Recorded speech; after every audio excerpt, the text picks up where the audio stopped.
Good afternoon, everybody. Good afternoon. Thank you. Thank you all for attending the Ankeny Area Chamber of Commerce Legislative Update, hosted by our Government Relations Committee. My name is Tom Friedman, and as a member of the committee, I'll be serving as today's moderator. The Chamber has hosted legislative events for over 20 years, and we continue to be fortunate that our elected officials make themselves available to us for this dialogue.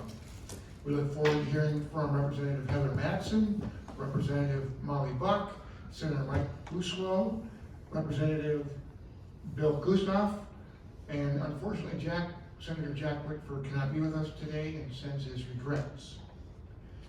The Ankeny Area Chamber of Commerce and our committee host these events for the purpose of informing and educating Ankeny Chamber members and residents of our community regarding political issues facing or of interest to our community. It is also an opportunity for you to have one-on-one conversations with your elected officials following the session. This update will be an act of civility. Civility is the act of showing regard for others by being polite. Civility comes from the Latin word civilis, meaning relating to public life, benefiting the citizen. In other words, being friendly and nice to everyone. The format of this afternoon is to hear an introduction from our Polk County Board of Supervisors. Nope, he's not here, and neither is our mayor. So we won't go into those updates. You'll have to wait until April, and then hopefully they'll be here with us. Following then updates by the elected officials regarding what they see going on right now. Following these updates, individual questions will be taken from the audience. If you have a question, we have index cards. Jen and Mark in the back there are available to give those to you. Please write those on the table, and then we'll share as many as we can with our panel. But for time permits, and we have to quit at 1 o'clock, which we will do promptly to be considerate of everybody's time. I'd like to thank the sponsors of today's event, as noted on projection in the front of the room. Snyder and Associates and Veridian Credit Union. And as part of their sponsorship, we're going to give them both a chance to say a couple of words.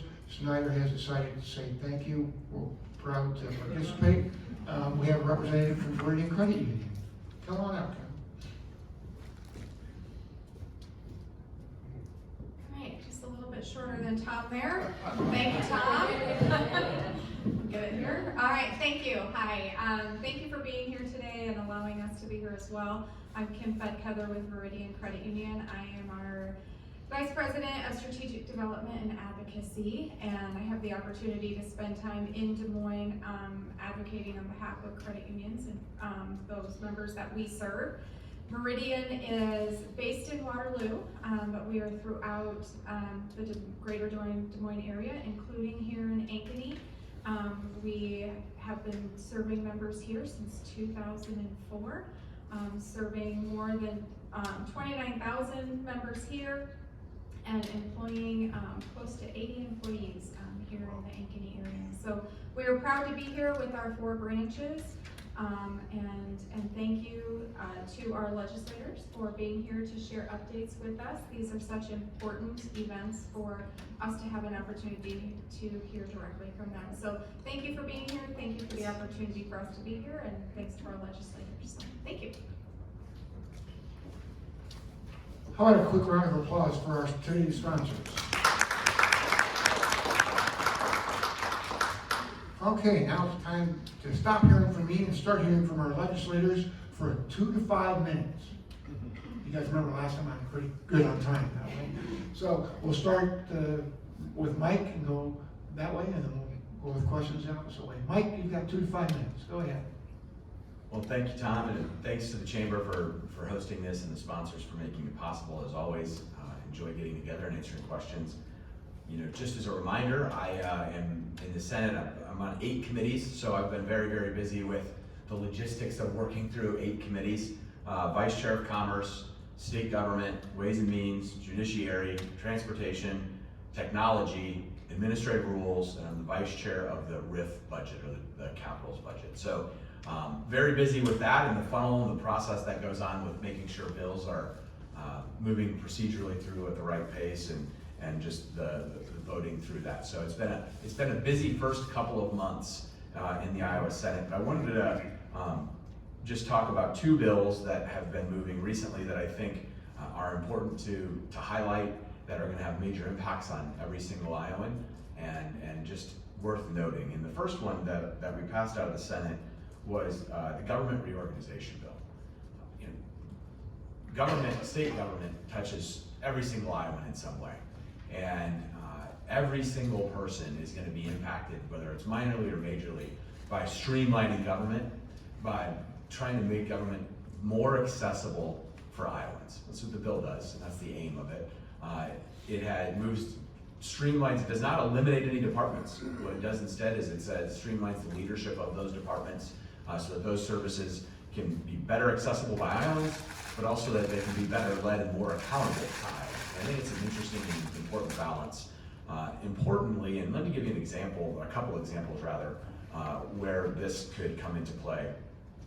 Both in the commerce sense, right today, if you want to build a building, which is my personal business, that's what I do in the private sector, you have to go to 4 different departments to get the different permits, accreditation, all the different things you need to go build a building in Iowa. Now, unfortunately, those 4 departments don't always talk the best because they're not situated in the same place.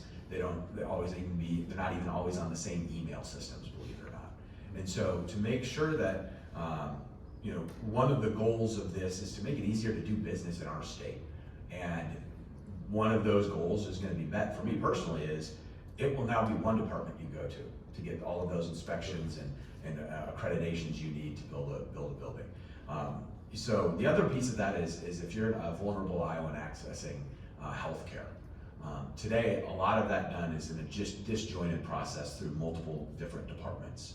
And what this bill would do is allow that to be one place, one door, no wrong way to enter, but it's in one department that now you can have that better access to the healthcare that you need and the services you need, and a department that's unified in providing those services for vulnerable Iowans. So that government reorg has passed. The House is also working on a version of that bill, and it's going through the process normally, but that passed the Senate. The other bill that has passed the Senate and has gone to the House that I think is important to note is privacy protections for Iowans. And in 2021, there was a Supreme Court case, and it was Rob Sand v. John Doe. And it was about what records. There's 3 major questions in that case. When does a state audit begin? What information can be disclosed to the auditor? And then how do you resolve any disputes? Well, what the Supreme Court said is they said Iowa code today says that any information at any time will be disclosed to the auditor, regardless of if it's a subject of the audit or not, regardless of whether or not it has your most personal mental health with your name on it, your personal mental health or health history or academic records or tax information, financial information rather. And so what this bill does is it just says that the auditor can have access to all the same information he's always had access to, but it has to be relevant to the audit at hand. So it provides that protection. And if it is relevant to the audit, you still get, the auditor's office will still get that information, but it has to be de-identified. Now, there's gonna be some cases where that's not the case. There's a few cases in Medicaid where there's only a few people on there. So we're getting a procedure or something, so it might not be able to be de-identified in the end, just because deduction would get to it. But those privacy protections are important, and I think that's something every Iowan is gonna want to receive. So those are just 2 major bills. Happy to be here, looking forward to the update. Thank you, Mike. Heather? Well, thanks so much to everyone for being here, and thanks again to the Chamber for hosting. Thrilled to be here again this month. And just a quick update from me just on my committees again are Education, Health and Human Services, Appropriations, State Government, Administration and Rules, and I'm the ranking member of the Economic Development Budget Subcommittee. So we're at the part of session where our committee work is starting to decrease a lot and doing a lot more floor debate, so you can expect a lot more out of that. But I just wanted to touch on a couple of things and Senator Buslow already started talking about the state government reorganization. I have a little bit of a different perspective on what I think is happening with that reorg. I'll say that I think that there are parts of it that are fine. I don't have a fundamental objection to every single of the, I believe, 19 divisions of the bill, but there are a few places where I do have concerns, and I would have to push back a little bit in saying that it doesn't eliminate departments, because it literally does go from 37 departments to 16. Yes, there is moving them from one place to another, but then those departments no longer have a director, right, that is a cabinet level, right, kind of director. So there is a little bit of a difference there. And then there are also parts that split departments into other agencies. So for example, cultural affairs would no longer be its own department. Part of it would go over to Iowa Economic Development Authority. Part of it would go over to the Department of Administrative Services. So working through what all of that would look like is also really important. One of the big concerns that I have, that we heard a lot during the subcommittee process on that, is what's going on or could be going on in relation to the Department of the Blind. For example, the way that department currently works is that the commission members are able to choose their own executive director, someone who really understands what it is like to be blind, to be a really amazing advocate for that community. What the bill would do is take that authority away from the commissioners and give it to the governor, for the governor to appoint their executive director. Now, we had, I think, 7 subcommittee meetings in the House on this bill. And honestly, I know that sounds like a lot, but that amount of time actually works out to spending 14 seconds per page of that bill, because it is a 1,600-page bill. So we had a couple days of actually dealing with this issue, because so many advocates came and spoke out against this very specific provision. I was hoping that we would be able to pass an amendment when we passed it out of committee last week to restore the current language of how things work with the Department of the Blind. Unfortunately, it was not accepted in committee, but we have spoken with and are working with the majority party to try to get that changed on the floor. So it is my hope that we can continue to do that. And I will say, our committee, we proposed, I believe it was 42 amendments in committee. So I know, so it moved a little bit faster on the Senate. We had 42 amendments in the State Government Committee meeting on this bill, and unfortunately, I believe one of them was taken. Well, not unfortunately, one was taken. I'm glad that one was taken. Unfortunately, the other ones were not. But it made for a long and really robust conversation, because we took up and down votes on every single one of them. So the only other thing that I will mention right now is just kind of where we're at in the process on appropriations.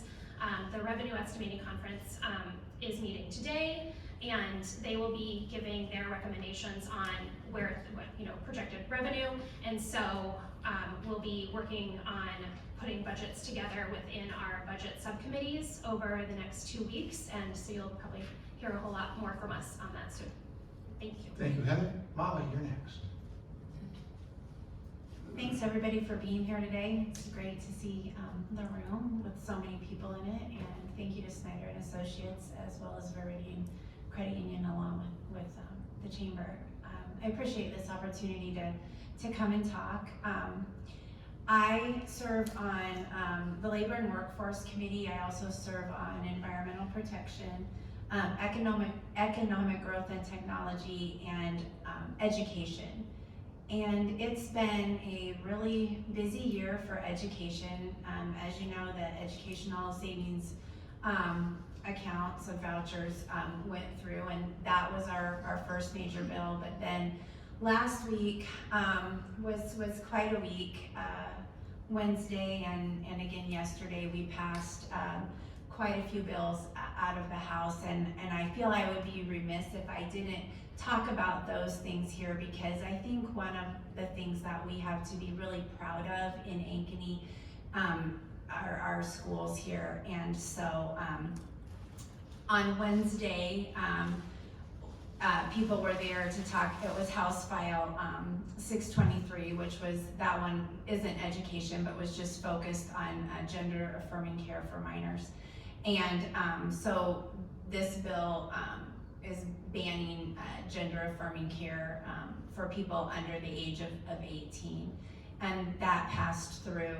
And I bring that one up because there just is a lot of legislation going through both the House and the Senate right now that talks a lot about LGBTQ plus individuals and LGBTQ plus topics that we seem to be very focused on. There was a couple of bills that went through. We had House File 348, and that bill talked a lot about what educators can and can't discuss, read, and talk about in the classroom. It prohibits instruction that's not approved and age appropriate on any subject, on any type of like growth and human development subject, which is fine. It brings into question whether or not, say you have a child in your class that has a family that maybe that person has 2 moms, and it really brings into question what you can and can't say in the classroom about that. And so there's gonna be a lot of questioning in the classroom of teachers of exactly what they can say and can't say, what books they can read and can't read. So that passed. We also had another bill, 255, which is an alternative licensing for teachers in the state of Iowa. So that bill would, it passed out as well, would make it so that companies from out of state, one that we looked at specifically is the ABCTE Academy. They're out of Georgia, but they're not licensed in Georgia. They're not accredited in Georgia. And that bill, it's $1,700 and 10 months of coursework, and then you can be accredited to teach. So that was a little bit, when you talk about high quality teachers, that was one that passed on bipartisan, or on partisan lines. And then there was House File 430, which there was parts of that bill that were really good. Part of that bill was talking about how exactly do we prevent teachers who might have had trouble in one district with something. How do we prevent them from being passed on to another district without that being disclosed? And I was really on board with that part of the bill, but then the other part of that bill took the Board of Educational Examiners and changed the makeup to the board from 12 professionals on the board that are familiar with education. They're teachers, high school, middle school counselors, those kind of things, or those kind of people, and then moved it to five educators and 5 parents and 1 board member that are appointed by the governor. So I've just been really, really involved with education, and so that's been my main focus this last couple of weeks, and we've got more bills to come. So. Thank you, Molly. Bill? Thank you. Thanks for inviting me to the chamber, and thanks for Schneider and Bridging for hosting and for folks being here today. Thanks for my colleagues for coming and working with us on these issues at the Capitol. So some I may not know here, I represent House District 40, which has 2 precincts of Ankeny, south of Ora Labor Road and east of 2nd Avenue roughly. And then I've taken all of Altoona, so that gives you kind of layout of my district there. And I live and have for 17 years down in the Sailor Township, just pretty much due south of here, by about 6 miles or so, somewhere that amount. So that's my district. On committees, we have a large number of Republicans in the House, so we don't get as many committees as Mike has to deal with over in the Senate. I'm on judiciary as the vice chair. I'm on education. I'm on public safety, and then I'm on the appropriations and regulatory. I'm on the appropriations and regulatory subcommittee of appropriations. So it's just a mouthful. So then when you hear lots of presentations and oversee different budgets, but just the judiciary and education alone are the two committees that get the most bills. So it's not as many committees that I found myself hopping just to kind of keep up this year. Several bills that I've been involved in, either authoring or running, that are going through, I think, Help Iowans, remote wills and notaries have made that easier to do remote wills, including, and that passed out of committee at least unanimously. So these are ones still on the debate calendar. I have 13 bills potentially on the debate calendar that may come up in the next couple of weeks. So we'll see how those go. Working on some common sense tort reform that Mike ran in the Senate, and we're taking up in the House. Doing some limiting on overreach of agencies, interpreting law. A lot of times judges will defer what I think is their constitutional duty and defer to agency interpretations of law. And we're saying, judges, no, it's your job. Look at the law and you interpret, you apply the law. And so I get a lot of geeky stuff. So this isn't like Kirby sex appeal stuff, but helping charities. One issue, I do a lot of charitable planning work, and we're running into big brokerage houses in particular, trying to hold on to money and get information about board members and CEOs that they're not entitled to. So Iowa's going to lead the nation. That's got unanimous support in our Judiciary Committee to tell them to knock that off. So couldn't get it done nationally, so we're gonna try and lead from the state level. A couple of huge bills that I'm trying to manage deals on between the chambers. In other words, guardianship and conservatorship has been going on. I started off my subcommittee on our House version of the guardianship and conservatorship. This has been going on since Heather was up there and since Matt's been up there. Every year, it was February 2nd, so I started off the subcommittee that morning by saying, well, it's Groundhog's Day again, so we must have another guardianship bill to do. So we're trying to work with some very disparate parties, entrenched heels. We've come from this far apart to about this far apart, and I'm working with Sammy Sheets, who's a Democrat representative from Cedar Rapids. We're trying to work together to get the parties together in that. Giant LLC law update for business folks in the room. We passed the law just this last week. I authored it, I didn't run it, but I authored a bill to help make it easier to transfer vehicles. If you have ever had to probate because there are cars in the state, you won't have to do that anymore. That's all you have to deal with.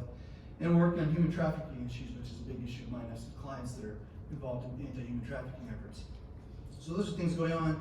And this is because of my background and experience in different areas of law. I find myself involved in a lot of issues that aren't mine. In fact, I missed a lot of our floor debate the other night because I was in the House lounge trying to solve a dispute that ended up being a tempest in a teapot, I think, between lawyers and bankers and real estate folks. So I do a lot of those kinds of geeky things. I enjoy it, but it's not exactly exciting to come here and tell you all those fun things I do. But I'm working hard. I'm having trouble keeping up. You know, I keep telling my wife I'll sleep in May, and so those are the things I'm working on, and happy to hear what's on your minds today. So. Thank you. We have a lot of questions today, so thank you for the audience for submitting those. I know for a fact we will not get to all of them, but we'll try our best to get to as many as we possibly can. So, first question out of the box. We'll start with Bill, since you're warmed up, ready to talk again. Are the audit standards for the state auditor adequate?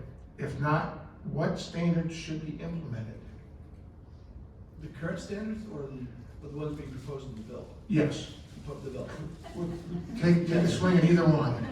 Well, The question is not specific on that. There's a bill because there's a concern with some overreach, and I'm not running this bill. I'm not on the committee for this bill. So, but I've looked at it, and as Mike already said in his opening comments, that this will not keep the auditor from getting any information that's relevant to the audit. He can still have that, he or she. And we're looking not just at the current audit, we're looking down the road. And I heard the comment on the de-identification in there. I heard Auditor Sand say that they do that now. Appreciate that. That's fine, but you know, the next auditor might not be so good at dealing with that. Auditor Sand comes with an attorney's perspective, so we appreciate the fact that he's coming at it understanding that some of this information needs to be de-identified, but leaks happen, and so I think it's a good thing, for example, to have that in state code. So I think this tightens the standards, and if there's work that needs to be done, I'm sure we're willing to look at that. Molly. I admittedly don't know a lot about this, kind of coming at it a little bit late in the game, but I did see that the Supreme Court ruled in the auditor's favor, and that to me carries a lot of weight personally. I worry that with this bill that it could hinder, I guess, the auditor's ability. I would hate for anything to get in the way of the auditor doing his job in a way that might result in waste or something not being audited that should be audited. I would be hopeful that both sides could work together to come to some sort of compromise. I noticed the auditor's office, as you said, did say that they commonly already adhere to these practices, so. Thank you, Heather. And I also am by no means an expert on the job of the auditor, although I would say that I believe Auditor Sand is doing an excellent job in that role, and he has received that feedback in a very bipartisan way, that there are Republicans, Democrats, and Independents who believe that he is doing an excellent job, and I believe that, based on the information I have, the information that he is currently able to get makes sense. One thing that I just do want to mention is that since this bill has been introduced, the National Auditors Association, which of course includes Republican and Democratic auditors, have come out in opposition to it, and they disagree with the proposal. So I think if auditors on kind of both sides of the political spectrum are saying that, the way that our auditing department runs is good, then I would probably defer to them. Thank you. Mike? Thank you, and appreciate the question. And I'm an accountant and a lawyer, so we can really go down some rabbit holes here. Steve Bull's laughing, say, oh, vacuum bowl. We could get nerdy on CPA things and waste everybody's time. But privacy isn't partisan, and this has nothing to do with partisanship. It has everything to do with questions that came up from that Supreme Court case. And what the Supreme Court ruled, as those questions arise, they say, hey, Chapter 11 provides no privacy protections for individuals' information. In fact, they were asked, Justice Manfield asked the auditor, so if we just wanted to audit the University of Iowa and look at all grade records, could we? And the auditor said yes. They said, well, what restrictions exist? And the auditor said none. Well, time and resources. What I'm trying to do is say that relevance should be one of those restrictions. Not that they can't get information. The auditor needs that information. You need to balance, and we need to make sure that taxpayer dollars are protected. That's why in this bill, it says, if this information, things like your medical records, ongoing criminal investigations, health records in general, hospital records, mental health records, that if that information is relevant to the audit at hand, and let me say, I think it could be, right? Like if you're auditing the hospital, or if you're auditing something for Medicaid, and you want to make sure that the procedure we as taxpayers paid for got done, then I do think the auditor needs to have access to that information. That's why I created that exception of, if it's relevant, then it should be released and de-identified. But if it's not relevant, and right now it would say that if he's just auditing, or if the auditor in general is auditing the University of Iowa hospitals and clinics, could look at any medical records, any mental health records, any records of any kind, even if they are not on the mission of that audit. Let me give you another example. The auditor's office audited Test Iowa within the past couple of years. I think it's good that we are auditing the procurement of important programs that played an important role in Iowans' lives post-pandemic, right? And however, when auditing that, think about the records they had on all of us in terms of our health records. How many times we may have tested positive for COVID, if we'd been vaccinated. None of that would have been de-identified or off the limits for that auditor to get, even though the audit was about procurement.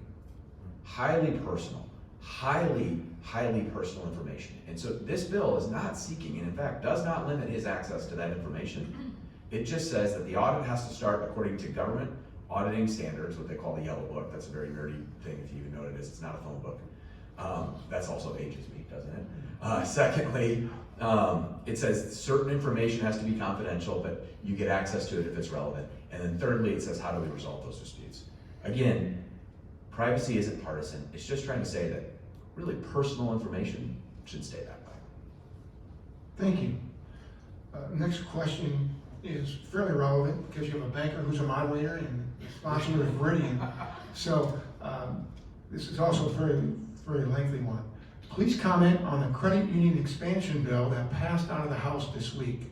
Specifically, comment on board of director compensation and liability and the proposed increase of credit unions' ability to make investments as a percentage of assets versus a percentage of capital. Molly, you look like you want to answer this one first.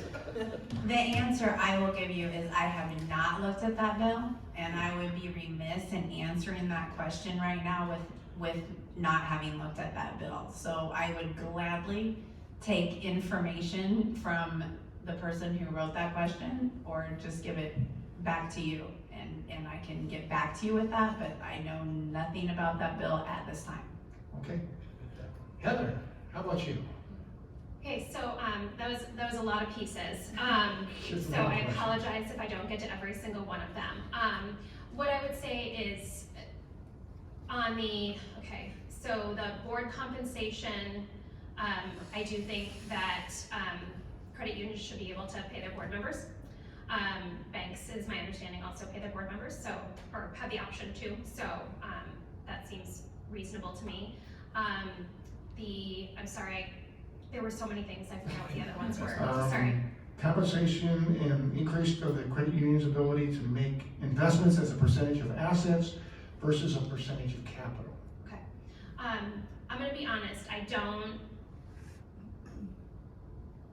cannot speak with authority on how credit unions or banks choose to make their investments. I believe that both have respected professionals that know how to do that.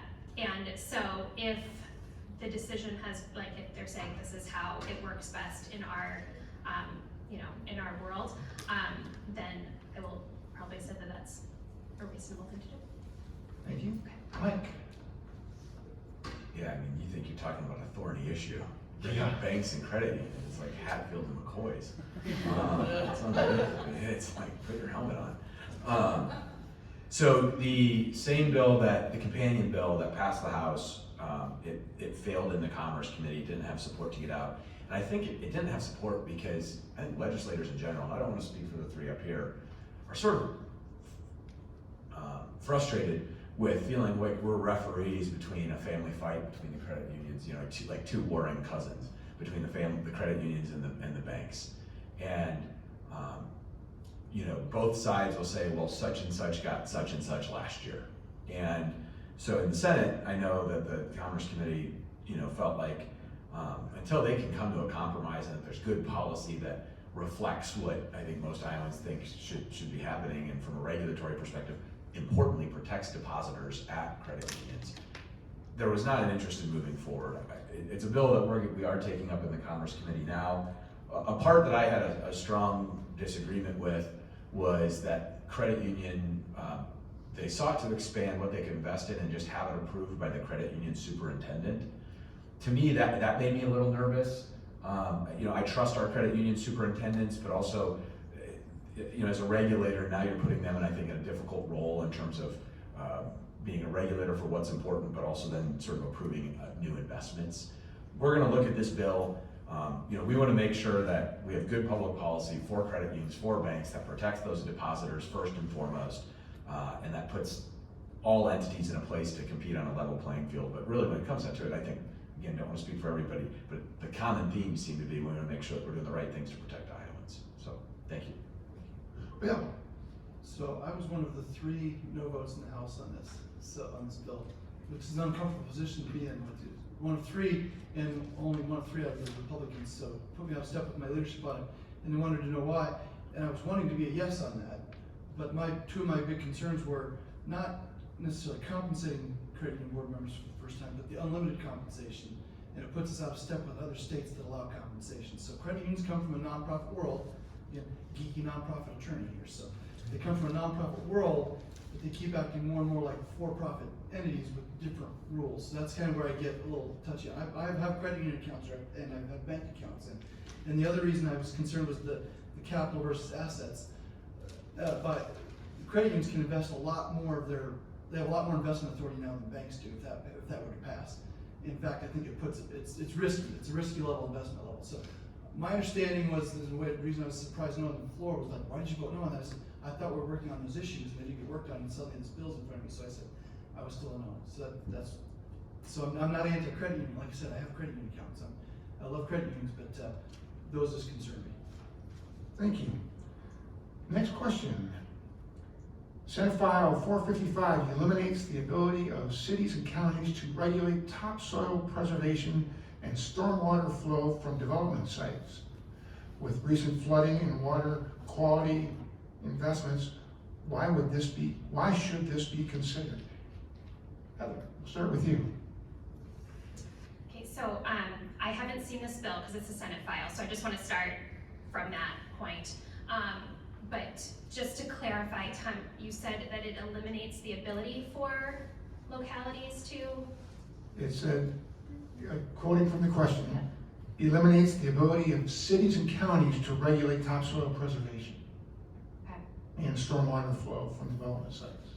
So I say this with the caveat that I have not read this bill yet. So based on that information, I, generally speaking, do get a little bit concerned when the legislature says we're going to limit the ability of a local entity from making their own ordinances, right? I also want to make sure that we are protecting our soil health. We're protecting against flooding. So based on how this question was presented and the information that I have in front of me, I'm certainly going to have a lot of concerns. So I will look forward to reading this bill and learn a whole lot more about it. Thank you. Mike, you're up next. Yeah, again, so this bill, I believe, came out of local government, so as a committee I was not on. And for me, there are important conflicting interests, right? You know, one thing I've learned about the legislature is most of what we do is a balancing act, trying to balance one interest that's very valid, right? And that would be water quality and topsoil and making sure that we protect our environment and the great soil that we have. And the other side is the development that we need. I mean, we hear about workforce housing and affordable housing. Well, if you drive up the costs on what it costs to build a house, those costs are going to be passed on to the buyers. And one thing I know is that across the state, there has become a patchwork quilt of different regulations depending on what city you're in on how you treat water or stormwater. And so for me, I want to make sure, and I actually talked about this exact bill with David Jones, the Ankeny city manager, this morning, because I wanted to get his perspective on it, and he talked about this exact balance. They're talking to the engineers for the city to get some feedback on that bill for how it would make the impact on us here locally, and that's something I'm going to take into account as I review the bill, but also, again, with the other eye being, we need to make sure that we're creating affordable housing, and if you drive the costs up on building that housing, then those costs are going to get passed on to buyers. So it's making sure we find that balance. Bill? Heather already said more than I would be brave enough to say on it now, having seen the bill or not come through. But I looked it up while we're sitting here and trying to digest. It's only a 2-page bill, but I suspect that we're dealing with this. Probably this came from someone who's dealing with a city or a county or somebody who's trying to who's overreach. That's my guess. You read between the lines, but I don't know enough about it to comment. But I share those same concerns. We don't want to restrict the cities and counties from managing their localities too much. But we also don't want to create an unaffordable housing situation. So I'd be interested in finding out what the genesis of the bill is and who asked for it. Molly, line up with you on this one. I again echo that I have not seen this bill as it's coming out of the Senate, but I have a couple of thoughts. Just you said topsoil, and that topsoil is our most valuable asset in Iowa, and I think that needs to be protected. I almost always will revert back to, though, the local control issue. I feel like cities and municipalities need to have some autonomy over regulating themselves and need to have some local control. But like I said, I also have not seen this bill. Okay, hopefully you guys will see it soon. Just to clarification, it hasn't been passed off the Senate floor yet, so it's eligible for debate, but it hasn't been put on the calendar, so. Okay, thank you. Next question. What is legislative intention for House File 348 for teachers' ability to answer questions relating to gender identity and sexual orientation? We talked a little bit about this earlier, and Mike, we'll start with you on this one. So I've not read or reviewed the bill. I'm not on the education committee. I believe, did it pass the House, did you say? On Wednesday. Okay, so it has passed the House, and that means it has been to the Senate, but it'll be referred to the education committee. I've not reviewed the bill. With 8 committees, I review the bills that go to my committees that I have to vote on. That's a lot of work as it is, so I just haven't reviewed the bill at this time. Bill, how about you? So the bill's intent is to not allow teaching or basically encouraging, we're trying to stop sexualization of our kids, what the goal of these bills is. And some of these things, it talks about the books, the other bill that talks about books, it's not identifying particular gender identity books, it's sexually explicit material. So this would not stop a teacher from talking to a child who raises questions. That's not what the bill says. So I don't know if I can answer more than that, but. Molly?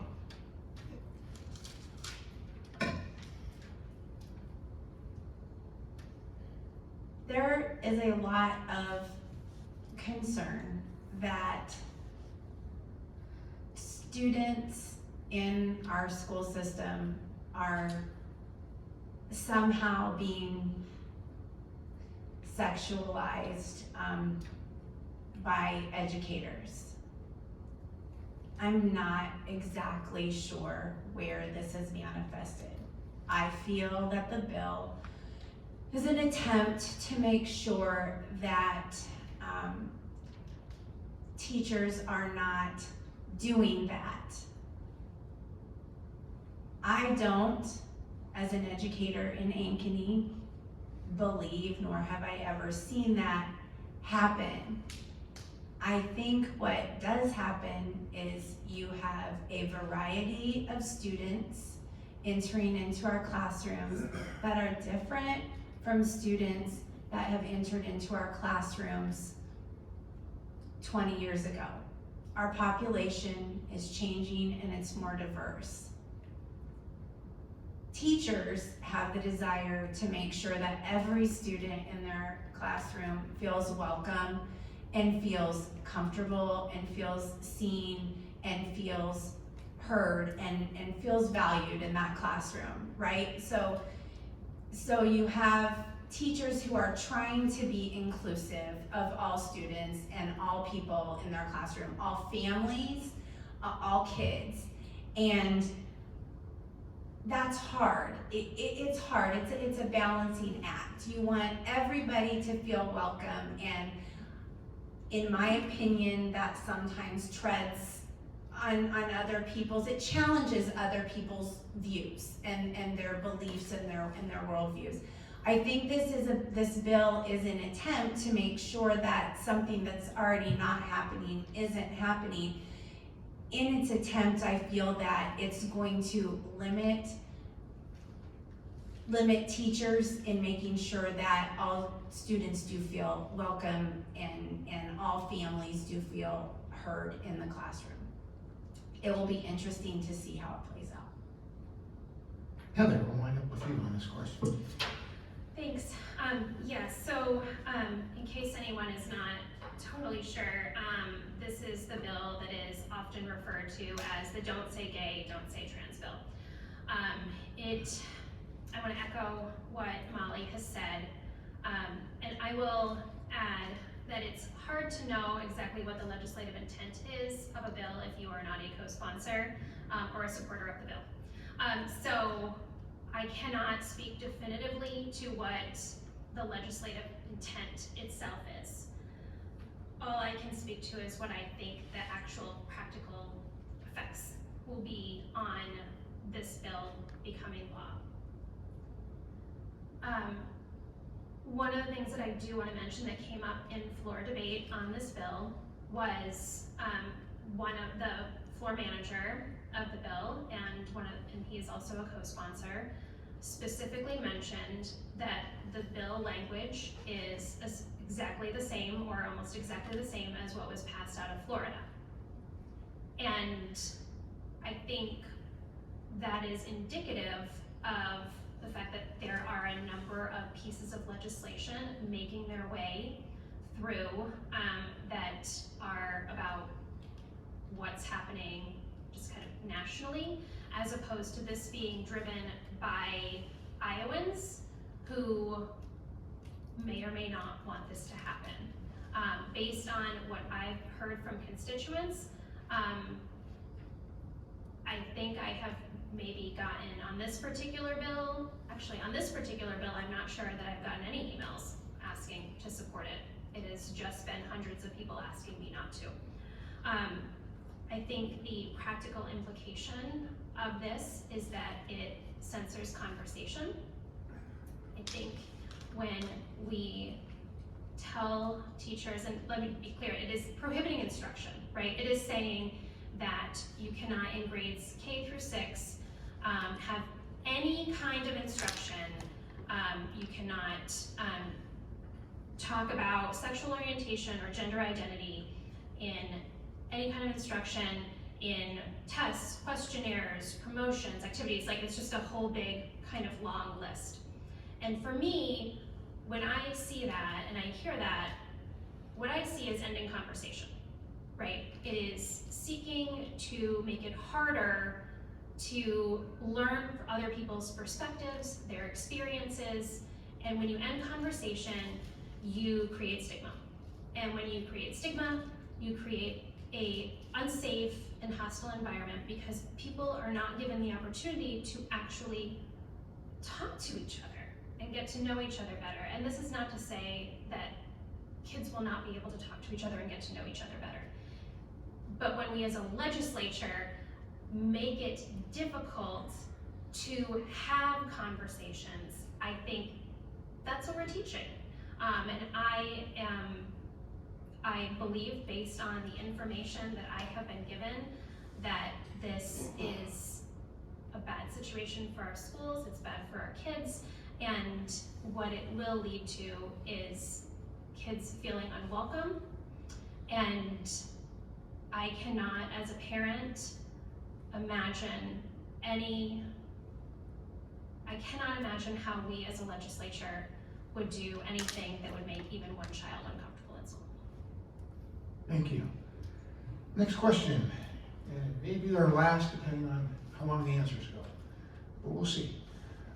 This week in the legislature, a bill passed regarding the Board of Educational Examiners. Can you elaborate on what that bill entailed and what your opinion is? We'll start with Bill. So, Bill, please turn on your mic. what's that? Oh, sorry. So the BOE bill, that one was, which one? That was the 430, yes.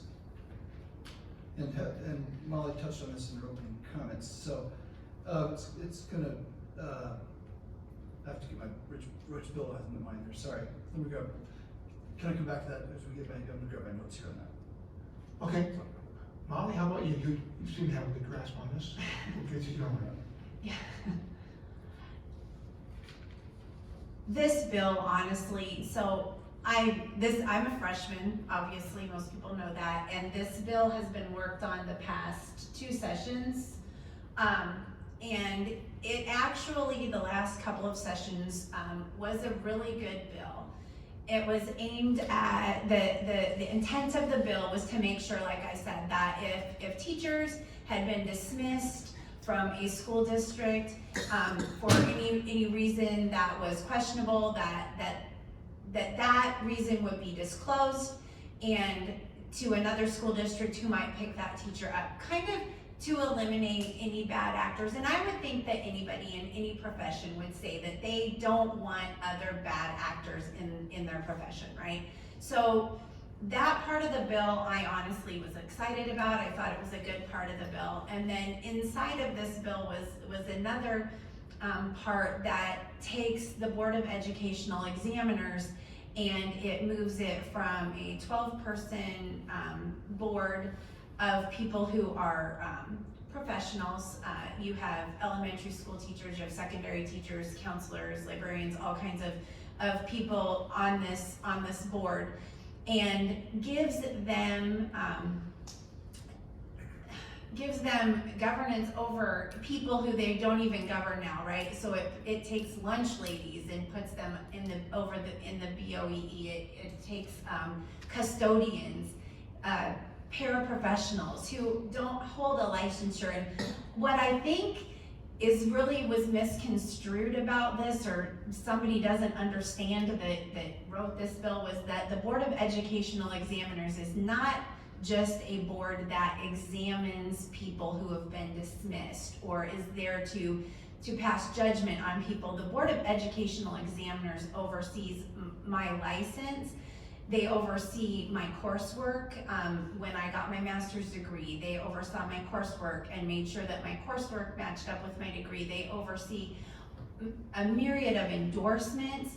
The Board of Educational Examiners has a huge job to do that specifically relates to education, and to take 5 people, and it states in the bill too that the people these 5 people cannot have had any jobs with the school. So in my mind, it takes people who have probably no experience with education and puts them in charge of the licenses and the endorsements and in the lives really of teachers. So I was a hard no on that. Thank you. Bill, we'll go back to you. Are you ready? Sorry, yep, Sure. So yeah, if you want to stop people, the bad actors from being able to go district to district, that's a good move in there. And I wasn't on the co-sponsors of this, that's why I wasn't ready for the answer on it.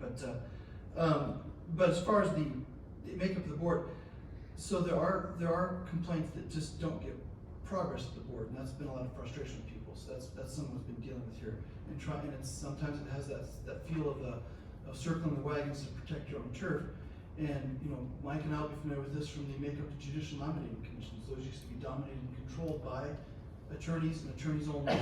And I've been an advocate for so even in my own profession, I was an advocate for reforming that so that my folks aren't in total control of that situation, and folks who might not know anything about law are having a say in who judges are picked. So that's why I was okay with trying to get more citizen input on there, not just have it tightly controlled by people who have a vested interest in the profession, and may even have conflicts of interest because of who they're supposed to regulate there. So it's trying to get outside input on that. Heather. Yeah, this bill was difficult for me because for all of the reasons that Molly said. The original version of the bill that has been worked on for the last several years with very strong bipartisan support, this year for some reason just had that BOEE language put in there, and it just kind of unnecessarily blew up a really good bill. And so I share Molly's frustration on that part of it, and it made it a very difficult vote. I ended up voting for the bill because of the really important work being done on the original part of it.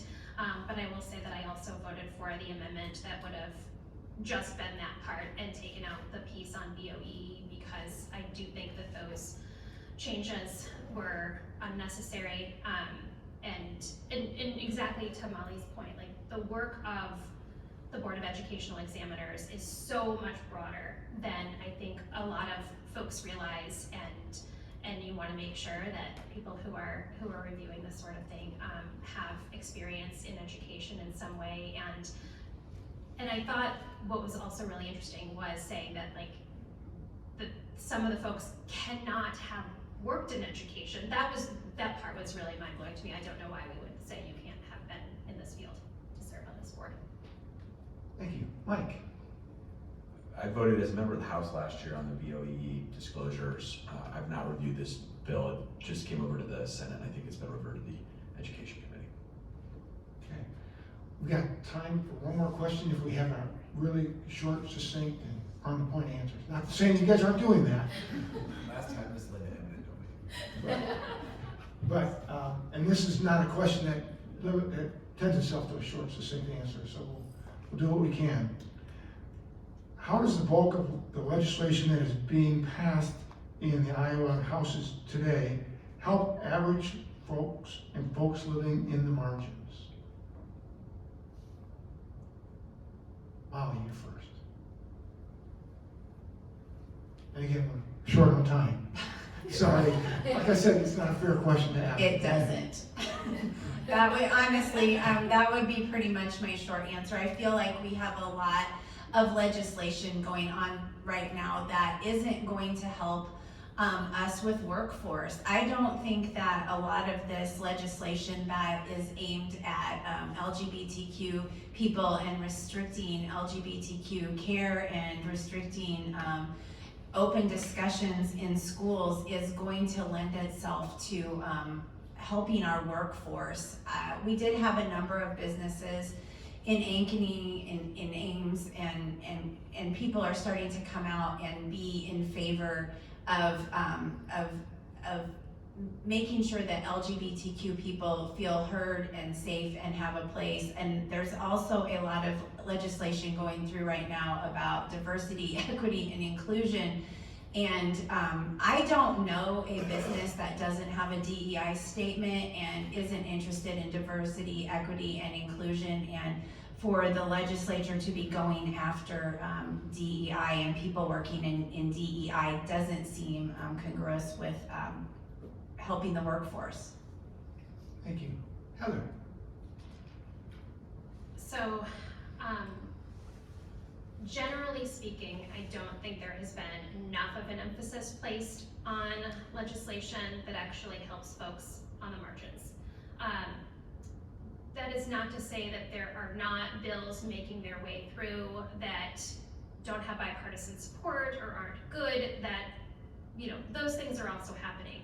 But I'm not seeing a ton of making its way through that, for example, dramatically increases the number of beds for mental health or mental health funding, or really gets to the heart of what we need to do around childcare, or is going to raise wages, or, you know, there's been some talk about things around housing, but I haven't seen anything yet that is going to be like really make a huge impact. So my hope is that as we are now in the second half of session and are going to start doing a whole lot more around the budget process, that we will see more that will actually help folks on the margins.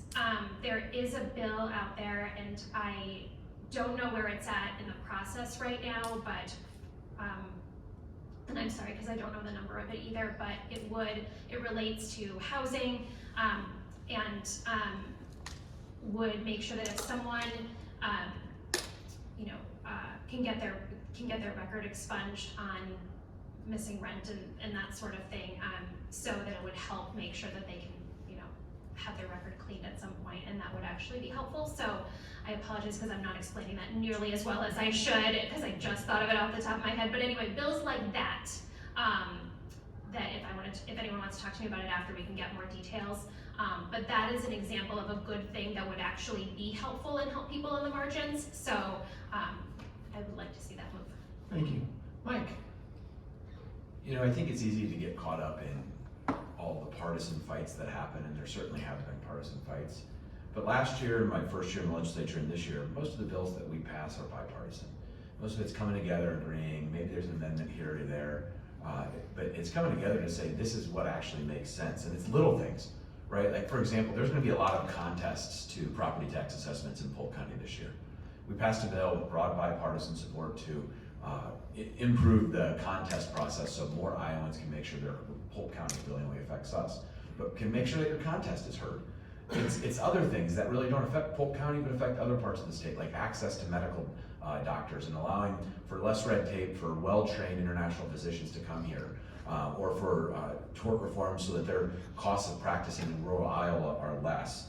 And then it's ultimately, you know, making sure that and again, with bipartisan support, all of these bills I've mentioned, broad bipartisan support, making sure that residential property taxpayers, and that, by the way, is people who rent and people who own, because you pass those property taxes on to your renters, that they didn't face a property tax increase that would have been very expensive.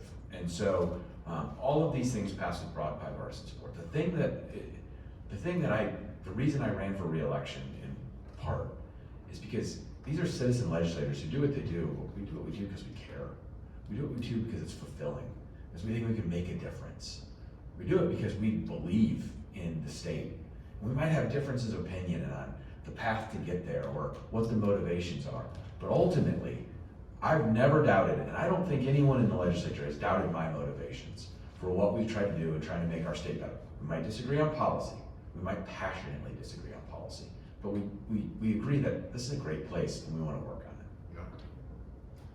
Bill, let's wind up with you. Sure, I'll try to. So, I start off my comments with 8 bills that I'm introducing around that are not at all to do with the controversial things.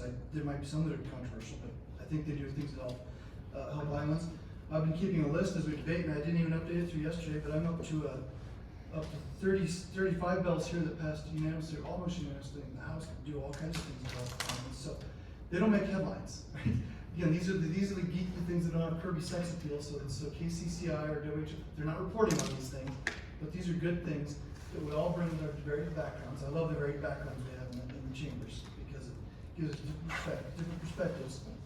And so there are all kinds of things where we passed that I think help. Rural hospitals, we passed.